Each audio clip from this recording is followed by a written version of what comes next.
Okay, let's consider a case study on the more sophisticated use of arrays in algorithms.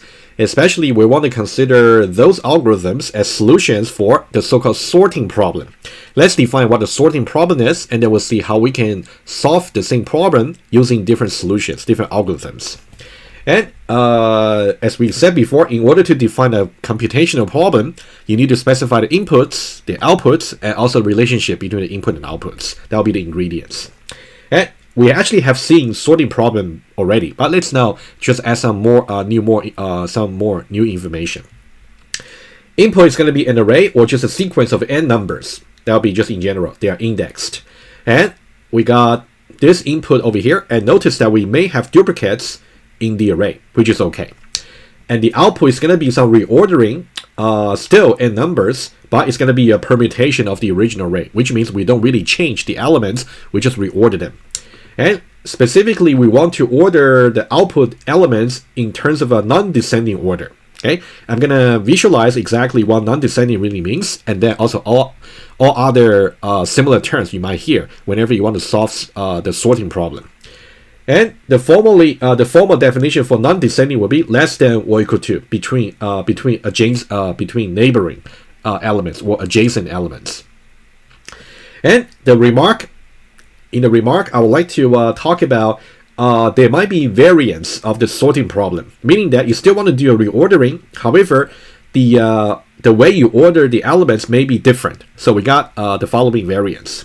It could be non-descending, which is what we are seeing right now, or it could be ascending or increasing, or it could be non-ascending, or it can be descending and or decreasing. Right. So these are the possibilities of the sorting problem. All of them are part of the sorting problem, but you might just need to solve any one of them. All right, and let me visualize very quickly about how to understand these 4 different variants of the same sorting problem. Let's take a look. Okay, the easiest way is to really see some trend of the input over here, and whenever you talk about decreasing or descending, so that means the trend for there should be no duplicates. First of all, no duplicates in the inputs. Right? In that case, the trend will be strictly decreasing like this. All right? And for example, 5, 4, 3, 2, and 1. So let me just write it down over here. So whenever we talk about decreasing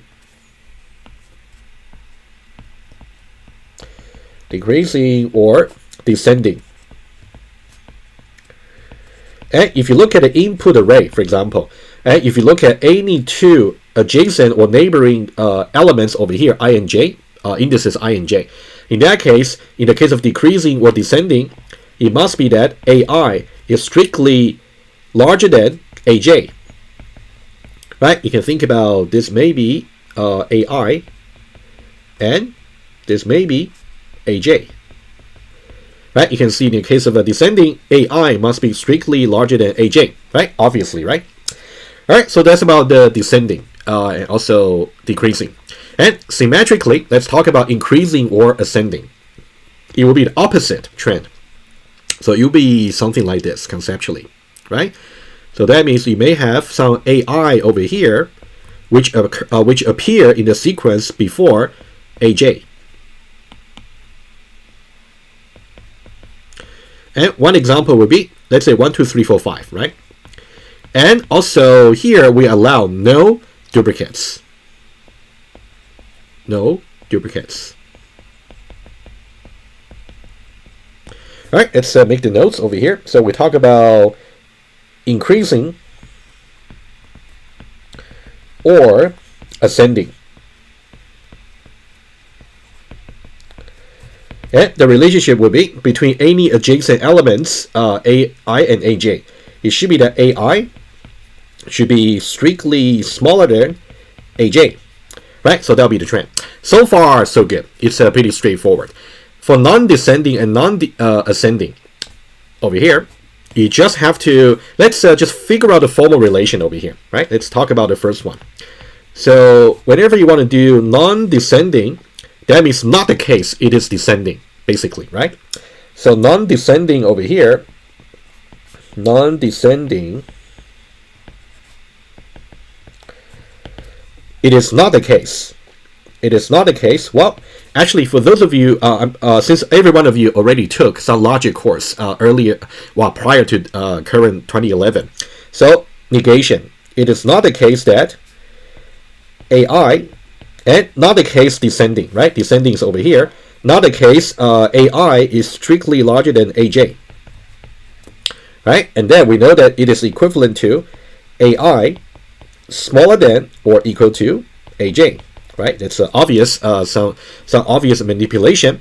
And how do we express this? So that means AI could be, when you go from AI to AJ, it could be that they are the same, or it could be that they're increasing, or the same or increasing, the same increasing. That's kind of the trend.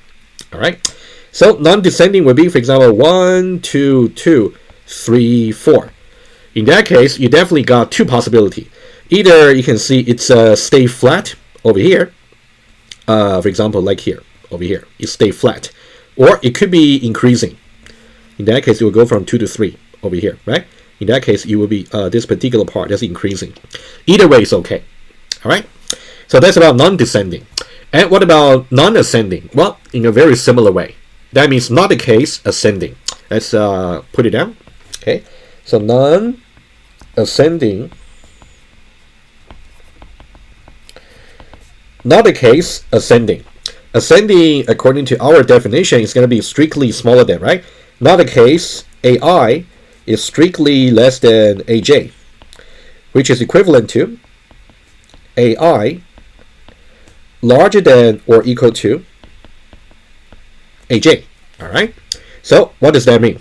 So that means it could be stay flat, decreasing, stay flat, decreasing, stay flat, or decreasing, something like that. Either way.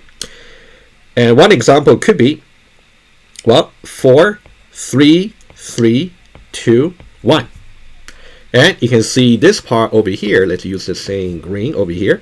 This part simply stay flat, and this part simply stay decreasing, right? So it could be this part over here. It is flat, and also this part over here is actually decreasing, right? Either way is fine. Okay.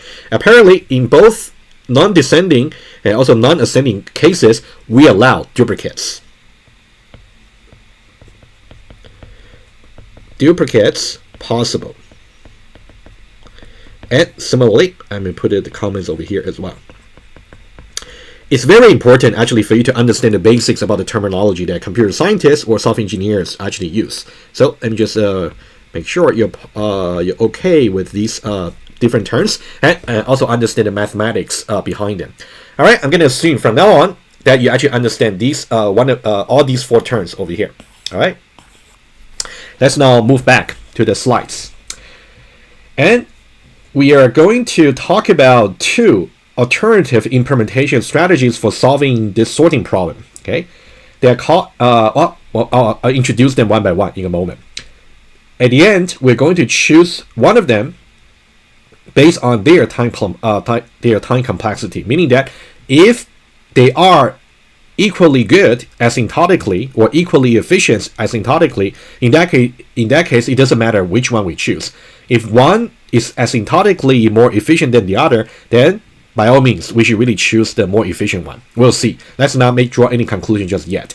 And for this part of the case study, I want to just, for your benefits, I would like to show you two ways to really figure out the complexity. One is, I'm going to have some very visual and abstract description of the two algorithms, and then I'll come up with the running time, asymptotic running time, big O from there. That's one way.